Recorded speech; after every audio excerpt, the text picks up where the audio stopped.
ओ भाई साहब, भाई साहब। बोलो। अरे ये मास्टर सब पगला गया है क्या? पढ़ाई लिखाई से इन लोगों को कोई मतलब नहीं है। खाली हमेशा कुछ ना कुछ इधर उधर करते रहता। कभी हड़ताल, कभी धरना। और अभी ये नया नाटक, विधानसभा चुनाव का बहिष्कार। क्या है ये सब? हाँ तो तुम्हें क्या दिक्कत है? दिक्कत दिक्कत तो है ना। पढ़ाई लिखाई सब गोल हो रहा है ना, इन सब के चक्कर में। पर तुम्हारा बच्चा तो प्राइवेट में पढ़ता है ना, तुम उसे सरकार में क्यों नहीं पढ़ाते? क्योंकि सरकारी में पढ़ाई नहीं होती है और ज़्यादातर शिक्षक सब तो गोल है। तुम्हें कैसे पता? तुम्हारा बच्चा तो वहाँ पढ़ता भी नहीं है। कभी तुम्हारा बच्चा आके तुमको बोला भी नहीं होगा कि सर हम लोग को ठीक से पढ़ाते भी नहीं है, या फिर कभी तुमने तो ये देखा भी नहीं होगा कि उसका जो है होमवर्क दिया होगा मास्टर साहब तो उसमें कुछ गलती भी होगी, या फिर कभी तुमने किसी मास्टर का इंटरव्यू तो नहीं लिया होगा। तो तुम्हें कैसे पता कि स्कूल में ठीक से पढ़ाई नहीं होती है, या फिर जितने भी मास्टर है, जो भी मास्टर है, वो सब गोल है? अरे भैया, गांव घर का बच्चा सब जाता है ना, उन्हीं से पता चल जाता है कि कैसी पढ़ाई होती है। और मास्टर सब भी तो गांव घर का ही है, आपको तो मालूम ही है ना कि कैसे टीचर की बहाली हुई है। मालूम है मुझे, और मुझे ये भी मालूम है कि तुम इंटर पास हो और उसी भीड़ में तुम भी बहाल होना चाह रहे थे। जब तुम्हारी बहाली नहीं हुई तो तुम आज मिस्त्री हो। अच्छा तुम एक चीज़ यकीन से बताओ कि क्या तुम 1 to 5 क्लास के बच्चे को ABC, क ख घ, जोड़ घटा गुना भाग ये सब पढ़ा नहीं सकते हो? अरे बिल्कुल पढ़ा सकता हूँ। तो फिर तुम ये कैसे मान लेते हो कि जो शिक्षक पिछले 15 सालों से बहाल है और लगातार पढ़ाई करके दक्षता पास किए हैं, साथ ही समय समय पर ट्रेनिंग किए हैं, वो बच्चों को पढ़ाने के काबिल नहीं?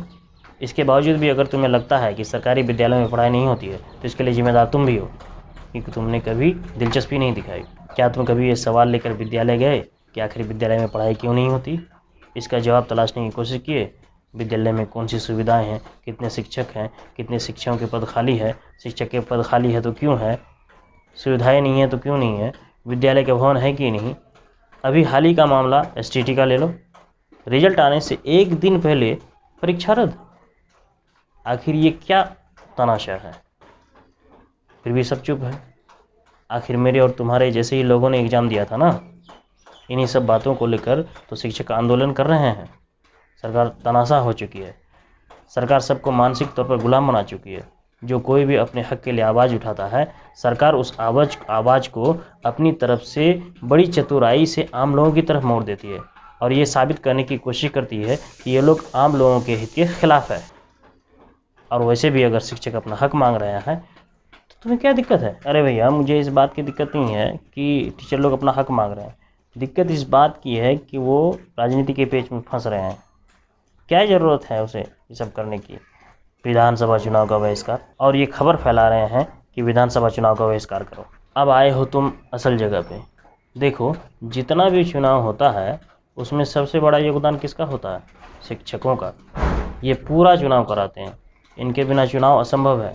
यही वो चुनाव जिसमें तुम और मैं अपना ताकत यानी अपने मत का इस्तेमाल करके सरकार चुनते हैं, ताकि वो तुम्हारे और हमारे बुनियादी ज़रूरतों को, जैसे शिक्षा, स्वास्थ्य, सिक्योरिटी, बिजली, पानी, सड़क, यातायात वगैरह की सुविधाओं को हम तक पहुंचाए। लेकिन जब यही चुनी हुई सरकार ऐसी बातों पर ध्यान नहीं दे रही तो शिक्षक समाज को आगाह कर रही है कि ऐसे सरकार को चुनने से गुरेज करें। इसे चुनने की ज़रूरत नहीं, बल्कि इसे बदलने की ज़रूरत है। देखो, जिस तरह तुम्हारे बच्चों के अच्छे बुरे की जानकारी देते हैं, आपदाओं से बचने की जानकारी देते हैं, उसी तरह ये भी तो बता सकते हैं कि सरकार में क्या खूबी और क्या खामी है। कम से कम इतना तो बता सकते हैं कि शिक्षा में सुधार के लिए क्या ज़रूरी है। ये सब शिक्षा तंत्र के उस आखिरी पायदान में है जहाँ से मूल शिक्षा का विकास होता है। वे शिक्षक लोग हैं और सरकार नहीं चाहती कि ये लोगों को राजनीति के बारे में जानकारी दें और लोगों को इसके प्रति शिक्षित करें। बहुत बहुत शुक्रिया भैया, आज मैं समझ गया कि शिक्षक अपने हक की लड़ाई लड़ रहे हैं और शिक्षक समाज का आईना होते हैं। ये हमारे बच्चों के साथ साथ हमारी हिफाजत में भी आगे रहते हैं। हाल ही में देखिए, इन्होंने क्वारंटाइन केंद्रों में बगैर किसी सेफ्टी किट के भी हमारा ख्याल रखा। हालांकि कोई मेडिकल टीम नहीं है, फिर भी इन्होंने हमारा ख्याल रखा। उसके बावजूद इनकी बात नहीं सुनी जा रही है, तो शिक्षक क्या करे? वोट ना करना ही एक आखिरी हथियार है। इस पे सरकार ये भ्रम फैला रही है कि शिक्षक राजनीति ना करे, मतलब शिक्षक लोगों को वोट देने के लिए कह सकती है, लेकिन ये नहीं कह सकती है कि आप अच्छे लोगों को वोट दें, जो पढ़े लिखे हैं उसको वोट दें, या फिर जिन्होंने आपके लिए काम किया उन्हें वोट दें।